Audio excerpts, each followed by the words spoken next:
Do you know your vocal range? I think not. Many people call it, do you know your key? Now, the thing is, it takes being able to know your vocal range to stay on a particular key. Now, on a piano, there are a lot of keys. A lot of keys on the piano.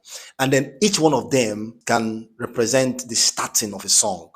So for every song, there's a note on the keyboard that starts it. So is that the do or the mi or the va or whatever kind of note that starts it. And a particular note is a key on its own.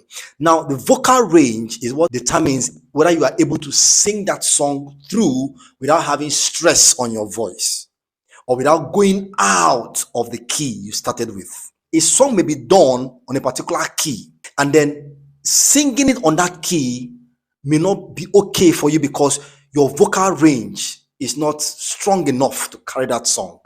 So what happens? You come down to a lower range. Now, to explain it to you better, you see the piano has various octaves. A standard piano has 7 octaves. Now, that's what we call the middle C, which is the 4th octave. Now, on that middle C, if you scale up, you have high range. You are scaling upwards. Now, if you scale down, you have lower range. And then in most cases, from that upwards, the female singers are able to stay on that because of the soprano that they sing and all that. Then the lower range is mostly for the guys. They're able to go lower, lower, lower, and lower. That's how guys can go. But at the same time, when it comes to staying on a particular key, it has to do with how much you are able to sing that song within the range that particular song is written. Take for instance, if you are singing a Whitney Houston song, it might be stressful for you if you sing it on the key she started with. Why? Because she's able to sing on a higher range than you. She has more vocal stamina than you. So she's able to sustain that song on the key she wrote that song on, because she wrote that song on based on her vocal range. But you may not have that kind of vocal dexterity that she has. So you will struggle through that particular song on the key she wrote that song. So a choir master might say, you know what, instead of doing this song on key F, let's do it on key G. Why? Because that particular song will match your voice better if you start it on key G. So your range can carry that particular song comfortably. But if you insist that you want to sing that song on the key she wrote that song on, maybe key G or key F, and then she's able to sing it comfortably and go high, at the point where she goes high, you're already having some cracks in your voice. You're already having some issues within your vocal cords. At that point, you cannot continue. You start having problems. So to escape from the problems you are facing, you will just divert to another key. And that's where the problem starts. That's really, really a bad thing, a bad signal, and so on and so forth. So what do?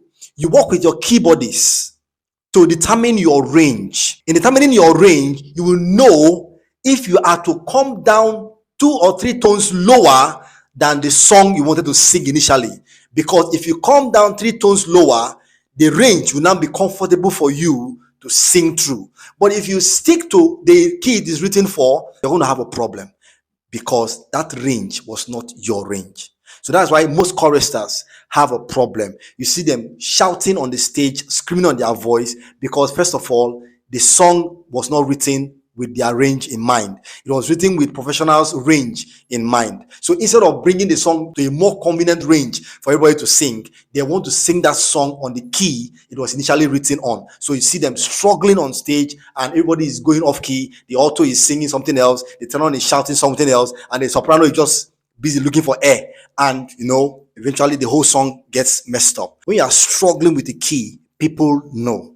When you are having issues with your range, people also know, because you can't hide it. Sometimes you want to take a particular style in the song. You want to go high and play with your voice like on high scale. You want to slow, you want to belt and all that, and then you realize that your voice cracks or you go flat. That's what happens when you are singing on a range that is not comfortable for you. And the truth is, it's never a good thing when you sing on a range that is not comfortable for you. Even if it is going to stress you, it shouldn't stress to the point where your voice is now cracky when you sing. I'll be doing a practical video on how to do some of these things with the piano.